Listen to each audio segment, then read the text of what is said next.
The 2-ton truck and the shining, sleek black roadster stopped within inches of each other at the street intersection. In the truck was a nice-faced man in his early 30s. At the wheel of the open car sat a mule-faced man of 60-plus. No damage done, an accident narrowly averted, yet the elderly man who had not given the other his right-of-way was now shouting at the very top of his voice, waving his hands with a fist in one, red in the face and almost apoplectic. It was over in a minute. The truck and the car parted. The well-dressed, apparently intelligent citizen of the community had thrown at the truck driver his last look of malevolence with intent to kill. The young man, who had listened silently to the other's tirade, leaning relaxed over his wheel, parted with these words spoken softly but with a suggestion in the tone that the advice he was giving was good. He said, "Old man, why don't you grow up? Be your age."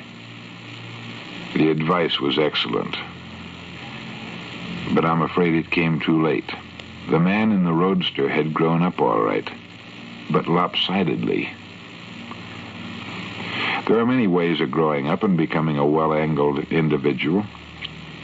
According to the Dr. Steinkron, you must realize that it isn't just a question of the state of your biceps or whether or not you have lost all your baby teeth before you're on the way to sensible maturity. We grow in lots of ways or fail to grow, and each manner of growth contributes to the fullness of the life of the individual. There's the calendar age. No need to stress its importance, since it isn't too important. Then the mental age. This is dependent on our drive for self-betterment. The initial impetus is given us in school, and from then on, our degree of enlightenment and knowledge depends upon our innate desire to learn. Probably we know more about the physical age than any other. Suppose that a man whom you never met before sits quietly in a chair. You're asked to guess his physical age. You will usually guess the true decade, often come within a year or two of his birth date. But suppose you're asked to guess his mental and emotional age. Now, you can't do that unless he speaks. And even then it may require more than a few minutes before you have him cataloged. It takes time to dig down through the superficial layers of small talk to determine whether the undersoil is as promising as the top. For example, the boy in the truck knew he was talking to an old man.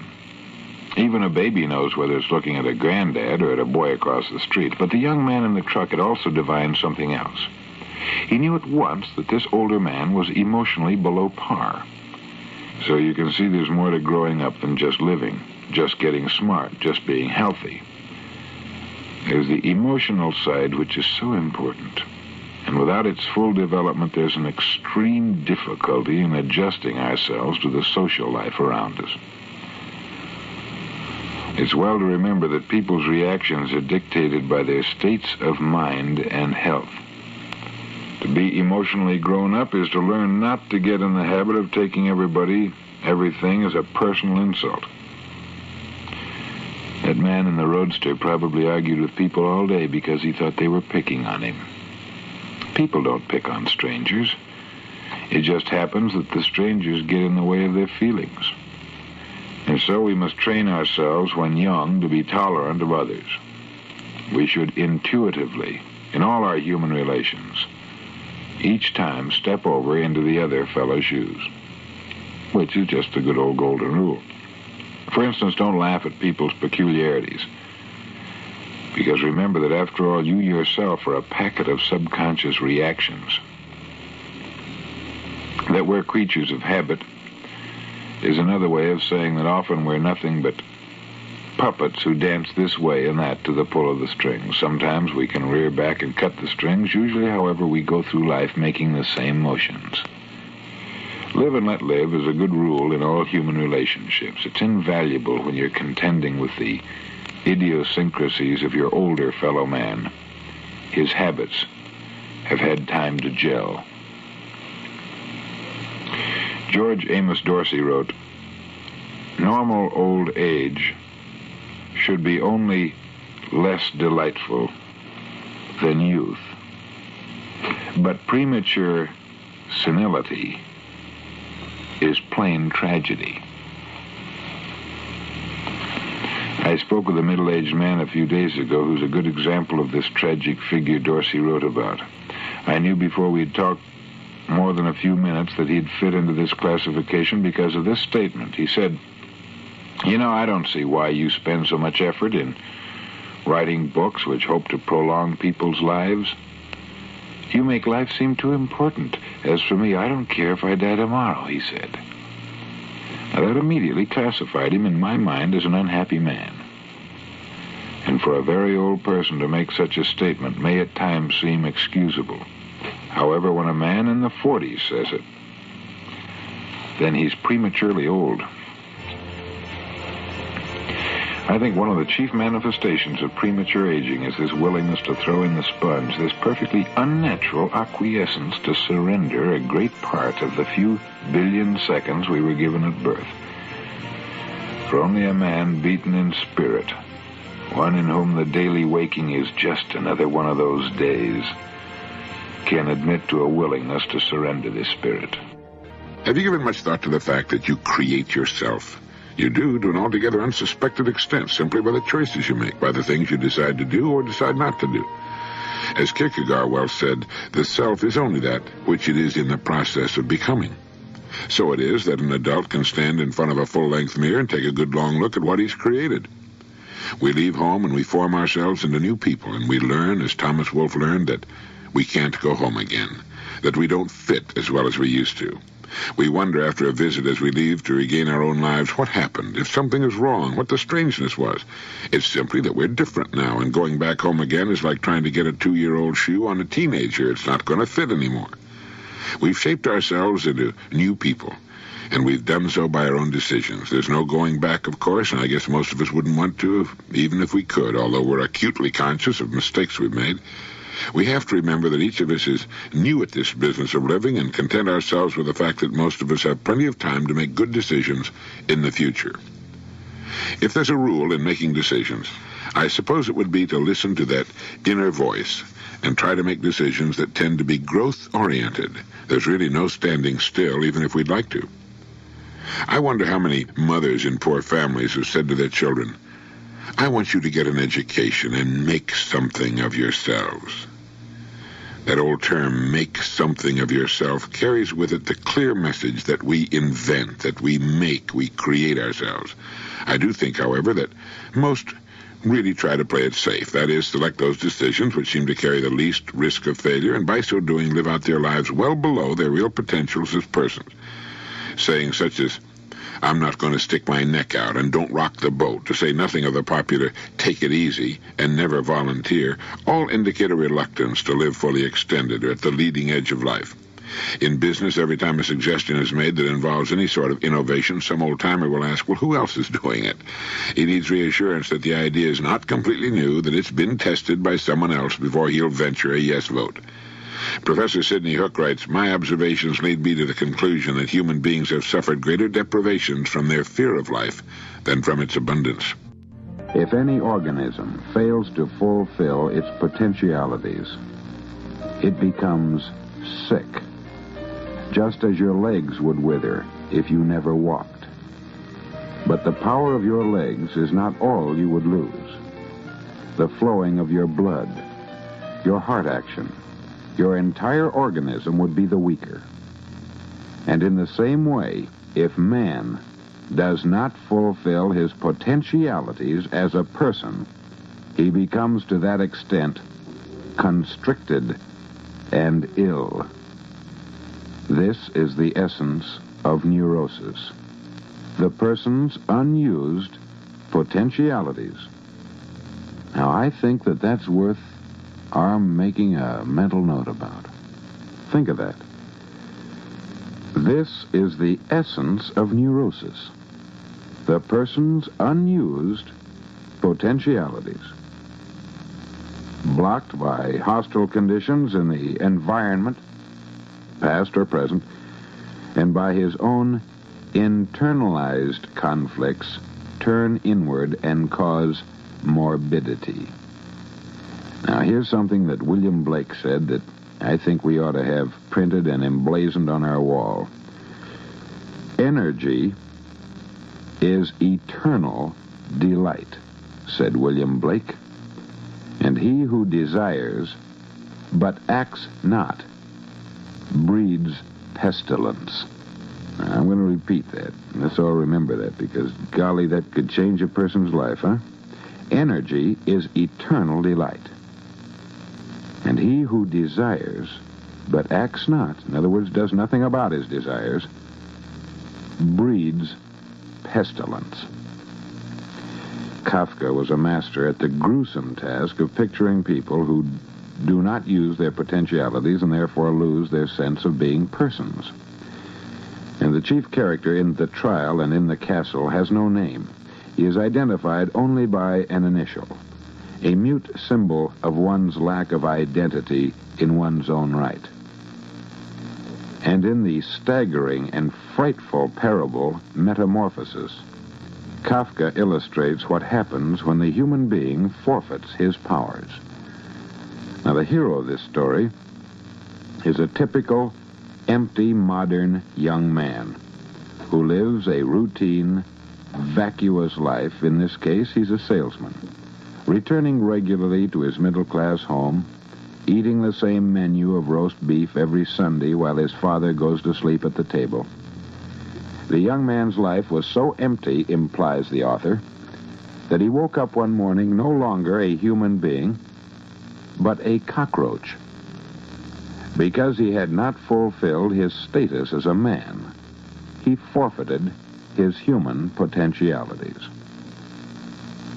A cockroach, like lice and rats and vermin, lives off others' leavings. It is a parasite, and in most people's minds a symbol for what is unclean and repugnant. Could there be any more powerful symbol of what happens when a human being relinquishes his nature as a person? That's powerful, isn't it? That's what happens to a person when he does not use his potentialities, when he does not use his energy. Because, as William Blake said, energy is eternal delight. And it is. And I really believe, and I think you'll agree with me, that most people, if they don't know that, is because they've never tried. Now, remember what this fine psychiatrist said when he wrote this. If any organism, now that includes the human organism, a human person, fails to fulfill its potentialities, it becomes sick. But to the extent that we do fulfill our potentialities as persons, to the extent that we do fulfill them, we experience the profoundest joy to which the human being is heir.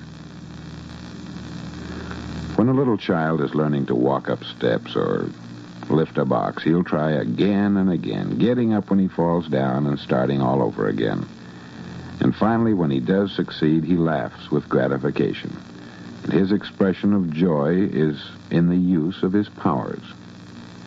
But this is nothing in comparison to the quiet joy when the adolescent can use his newly emerged power for the first time to gain a friend, or the adult's joy when he can love, plan, and create.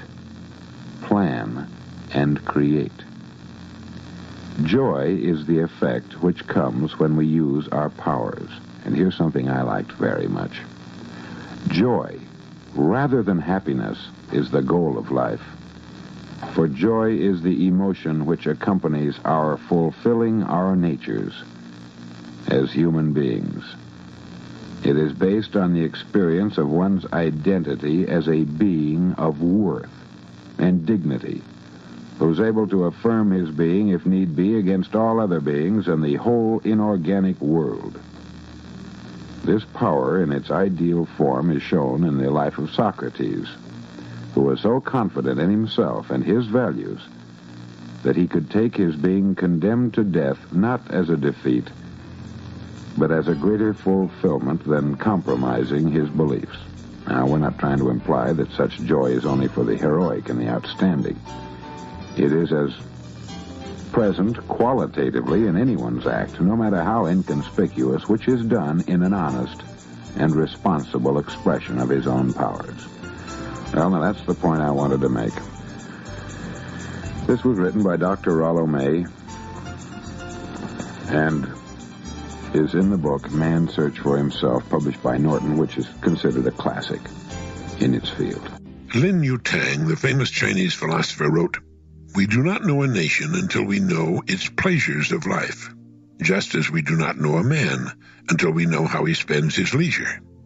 It is when a man ceases to do the things he has to do and does the things he likes to do that the character is revealed. It's when the repressions of society and business are gone, and when the goads of money and fame and ambition are lifted, and a man's spirit wanders where it listeth, that we see the inner man, his real self." Had you ever thought much about that? Your leisure gives you away. I used to know a man who was head of a very large commercial empire. Beginning with nothing but ambition, he became a multimillionaire and finally retired as head of his far-flung company. He bought a large and magnificent yacht with which to cruise the world. And do you know what he did with his free time?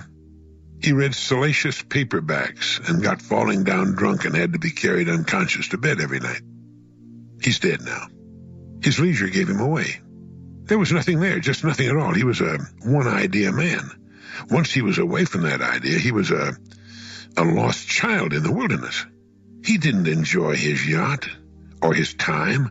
Travel meant nothing to him. He was a pitiful, unhappy cipher. His millions, which could have given him access to the whole world, were worthless to him. The thing that's always bothered me is how a human being can live for 30 or 40 or 50 years and find no interest, no charm and excitement in the world. Talk about wearing blinders. I guess it has to do with the way a person looks at life. If it's nothing more to him than getting through one day after another as best he can, that's one thing. But if he's searching for meaning, well, that's something else. It doesn't mean that he'll find it, but the search, the journey itself, can be filled with interest and excitement. When FDR first took office as President of the United States, one of his first acts was to call on the Associate Justice of the Supreme Court, Oliver Wendell Holmes. He was admitted to the old jurist's chambers and found him reading Plato. Justice Holmes was in his 90s. "Why are you reading Plato, Mr. Justice?" the President asked. "To improve my mind, Mr. President," the great judge replied. "To improve my mind.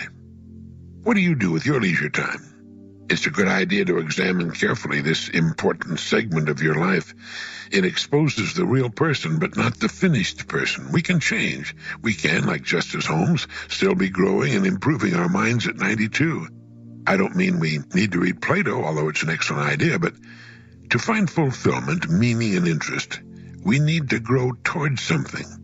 When we stop growing, like my millionaire friend with a big yacht, we get sick and die. We may stick around a few more years and go through the motions, but for all practical purposes, we've really ceased to live. We do not know a man until we know how he spends his leisure. It is when a man ceases to do the things he has to do and does the things he likes to do that the character is revealed. It is then we see the inner man, his real self. According to the Bureau of Standards, a dense fog covering 7 city blocks to a depth of 100 feet is composed of something less than 1 glass of water. That is, all the fog covering 7 city blocks 100 feet deep could be, if it were gotten all together, held in a single drinking glass. It would not quite fill it. And this can be compared to our worries. If we could see into the future, and if we could see our problems in their true light, they wouldn't tend to blind us to the world, to living itself, but instead could be relegated to their true size and place. And if all the things most people worry about were reduced to their true size, you could probably put them all into a water glass, too.